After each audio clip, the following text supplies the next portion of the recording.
Hello and good afternoon to all of you. So today we are going to discuss about uh, a major scheme of Government of India, that is world's largest grain storage plan in cooperative sector. Actually, this has been termed as a plan, not as a scheme.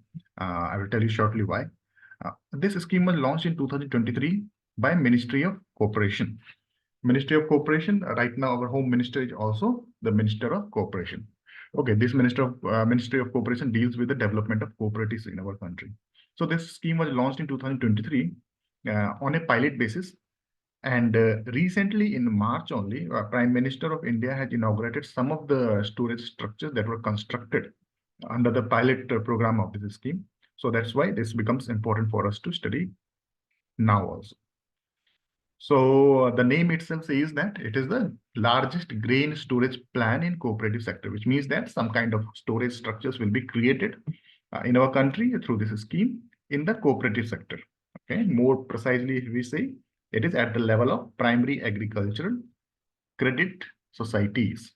So if you would have read about cooperative credit structure in our country, you must have come across these institutions. These are the grassroots level cooperative credit structures in our country. There are more than 1 lakh packs currently in our country. So if we support these or promote these packs to construct storage structures, okay, then it will be very easy and very quickly we can achieve our storage capacity. Right now, we can store only even less than 50% of the total food grain that we produce. Okay, so grain storage is a major problem, and this scheme will tackle that problem. Okay, so this was launched in 2023 by Ministry of Corporation. That I have told you. Budget of the scheme is 1.25 lakh crore. Actually, this is not a separate scheme of the government. This will take the benefits of different schemes that has been launched earlier by different departments of Government of India. For example, let us say here Agricultural Infrastructure Fund. Okay, this fund was launched earlier by Government of India, but under this fund, government provides 3% interest subvention for creation of agriculture infrastructures. So this storage structure comes under agriculture infrastructure. So here, these packs now have been allowed to take loans from Agriculture Infrastructure Fund, okay, at with the related benefit that is associated with the loan from this fund, that is 3% interest subvention. Likewise, there are many other schemes which promote creation of infrastructure in our country, and now the packs can take the benefit of those schemes also. Okay, some schemes give subvention, some schemes give subsidy for creation. Okay, huge subsidies are given for agricultural infrastructure. So the ultimate motive of this particular scheme is that to allow packs to enter into the storage business and allow them to take the benefits of other schemes which gives subsidies or subvention for creation of storage structures. Okay, so that's why this particular world's largest grain storage plan, this has been termed as a plan because it's not a new scheme. It is taking the initiatives or advantage of other schemes of Government of India. Okay, only difference here it has been created is that tax has been allowed to construct storage structure. Primarily, PACs are only allowed for giving credit to its members. Okay, it is an agriculture credit institution. But if you remember last year, only in August or September, the Ministry of Cooperation has issued a model PACs bylaws. Under that bylaws, it was envisaged to improve the economic conditions of PACs. And for that, PACs were allowed to do other business activities which can enhance their economic capabilities and increase their profitability. Okay, in that there are many other business opportunities which were allowed for the PACs to do. So out of them, storage structure, creation of storage structure is one of them. Okay, so before the launch of a scheme, that PACs were earlier allowed to do those things. Okay, after that, this scheme was launched. Okay, so now PACs can erect storage structures under this, taking benefits of other schemes. This is the major point in this scheme. So total 70 million ton of storage structure will be created under this scheme. Okay. Apart from creation of storage structures, what else has been supported under this scheme is creation of fair price shops by PACs. Now PACs can, after storage, they can also establish fair price shops, and these fair price shops will come under agriculture infrastructure. Okay.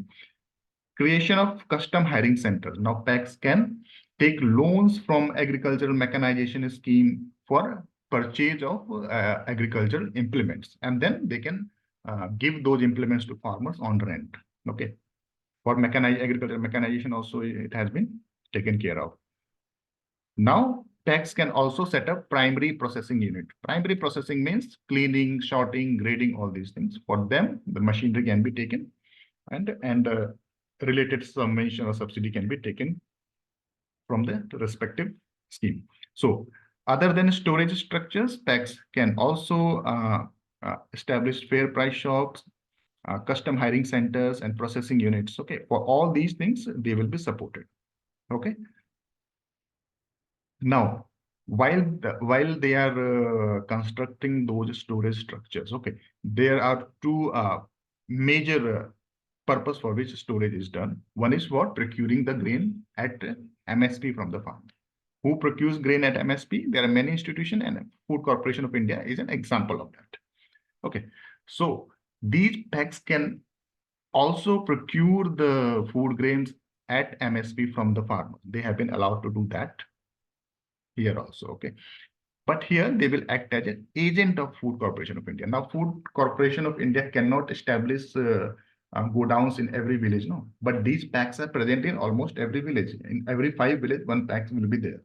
Okay, so earlier farmers, you must have come across news that farmers are throwing their produce on the roads because the cost of transporting their produce to the storage structure of or go downs of Food Corporation of India or some other nodal agency is more than that what they will the return they will get. Now, if these storage structures will be at the doorstep of the farmer, okay, then the wastage will be prevented, and farmers will be at profit. Okay, so these procurement centers, these storage structures can also be function as procurement center of the nodal agency. For example, I have given you the example here of Food Corporation of India. Apart from that, PACs can directly take food grains from the farmers on rent. They can store their food grains, and they can purchase their food grains, store them, and then later on sell those things in market. Okay, so all these three things have been allowed in case of storage. Other than that, fair price shops, custom hiring center, and processing units, I have told you. Okay.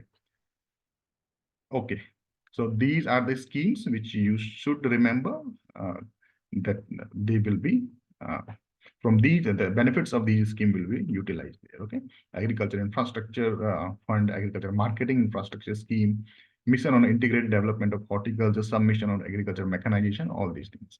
Okay, now comes implementation. How this scheme will be implemented. Actually, this scheme is in the pilot phase. So whenever the detailed guidelines will be released by the government, I will deal this in a more detailed manner. The implementation of these schemes are not important for your AFO examination, but for your NABARD mains examination, implementation of important schemes are asked. Or recent schemes or very important flagship scheme. So this is a recent scheme. Okay, I won't say that this is a very important scheme unless Prime Minister on 15th August in the coming 15th August from the Red Fort announce or talk about this scheme. Okay, till then it is just important, not very important scheme. So here it is only a overview of implementation. Any implementation in government scheme has 4 steps, or we can say 4 hierarchies. One is at the ministerial level, another that ministerial level committee or whatever name they call this in different schemes. Here it is interministerial committee. Okay, this committee is for overall policy matter. Okay, after that at the national level only there will be an implementation body. Okay, here it is called national level coordination committee. It is for the day-to-day implementation of the scheme. And after that, there is an authority at the state level and at the district level. Okay, the major implementing authority, government authority is at the district level. They are involved in the actual implementation of the scheme. The state level and national level will take inputs from district level. Just they are only for reporting and analyzing. Okay. After that, there is an actual ground agency that is called implementing agency. Here in this case, this is important. National Cooperative Development Council is the implementing agency. And other agencies like your NABARD and Central Warehousing Corporation or Food Corporation of India, they will support NCDC in this scheme. Okay, it will be the NCDC which will decide which packs has to be supported. It is the NCDC which will study their plan and find out under which scheme this can come, and that is all. Okay, so that's all about implementation. Benefits of this scheme, I have told you earlier, transportation cost will be saved, okay? Because these packs are spread all over India. So farmers will be benefited. They will not have to transport their produce to longer distance. Second thing is that right now, from FCI godowns also, once farmer have stored their or sold their produce at MSP, from FCI godowns to the beneficiaries under the National Food Security Act. Okay, to give those grains to the beneficiaries, food has to travel a lot, food grains, okay, to the fair price shops. So right now, PAX has been allowed to set up fair price shops also. So in the same campus, there will be storage structure and there will be a fair price shop. So that transportation cost is also reduced. So government as well as farmers both are being benefited here. Okay, so this is the major benefit of this scheme. Apart from this, strengthening food security and consistent supply of food grains, employment opportunities, these are the general benefit of any scheme in agriculture sector. Okay, you can write that. But that transportation cost is a real and a direct benefit out of this scheme. Reducing post-harvest loss also. Prevent distress sale by the farmer. These are the general. Enhance economic viability of packs. This is again a specific benefit of this scheme. Okay. Once the packs are allowed to procure, they will take rent from the farmers or from the FCI. If they are doing this on behalf of FCI or some other nodal agency, they will take rent from them. So ultimately, they will have different profit options. Okay, so the economic condition of the packs will improve. Right now, there are 1 lakh packs in our country, but out of them, only 68,000 are only running. The rest 40,000 or 32,000 are just on the paper. Why this has happened? Because most of them are not viable. Okay, they have stopped working because of the loss they have incurred. So this particular scheme will target only viable packs, that is 68,000 that are viable or that are working. Okay, only those packs will be selected under this. So here this will enhance the economic viability of packs. Okay. So economic viability and transportation are the two very direct benefit out of this. Other than this, post-harvest loss, distress sale, these benefits can be accommodated in any scheme. Okay. So once you are writing your mains examination in any on this scheme or any of the scheme, you just find out which is the direct benefit out of this scheme and don't forget to mention that. Okay. Apart from that, post-harvest losses, employment generation, these are the general benefit of any schemes. Okay. So right now, so that's all about the scheme. This is a little bit of background. Here, annual food grain production in India is 329 million ton. This is the latest data. Existing storage structure is 150 million ton. This is an approximate data. I have searched about this, the exact to how much storage capacity is there, but I couldn't find it. On FAO website, I got it. This one, 150 million tons. So total storage capacity here is 45% of the total produce. Okay. So 1 lakh, more than 1 lakh packs are there in our country, covering 13 crore farmers. So that's all about this scheme. Important thing that we need to consider here is that budget is not important because it's not a separate scheme, it's a plan. Okay. Here, Ministry of Cooperation is important and packs is important. How much storage capacity? That is 70 million ton. Yes, storage structure, capacity of individual storage structure that will range from 50 ton to 200 tons. So minimum storage capacity has to be 50 ton for a single storage structure. Okay. All those storage structures will have a real-time monitoring system. Okay, so that's all. These things, apart from go down, so they can establish fair price shop, custom hiring center, processing units, and all those. And one most important here is the implementing agency, that is National Cooperative Development Corporation. Okay, so let's solve some of the questions from this. Prime Minister of India recently inaugurated world largest grain storage plan in cooperative sector. How much additional storage capacity will be added in the next 5 years under this plan? That is 70 million ton. Okay. Next question, which of the following agency is the designated implementing agency for world's largest grain storage plan in cooperative sector? So which one is the designated implementing agency? That is National Cooperative Development Corporation. Okay, this particular institution comes under Ministry of Cooperation only, and its job is to promote the cooperatives in our country. Okay, CWC, NABARD, and FCI will help NCDC in the implementation, but the designated implementing agency is NCDC. Okay, next question, last one. As per world's largest grain storage plan in cooperative sector, packs will be developed as procurement centers.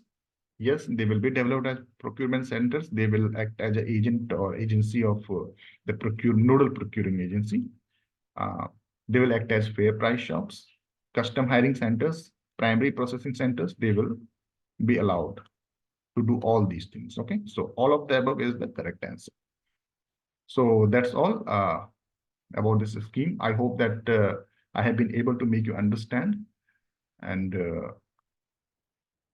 thank you for your patience, and I hope for your good health. Keep working hard.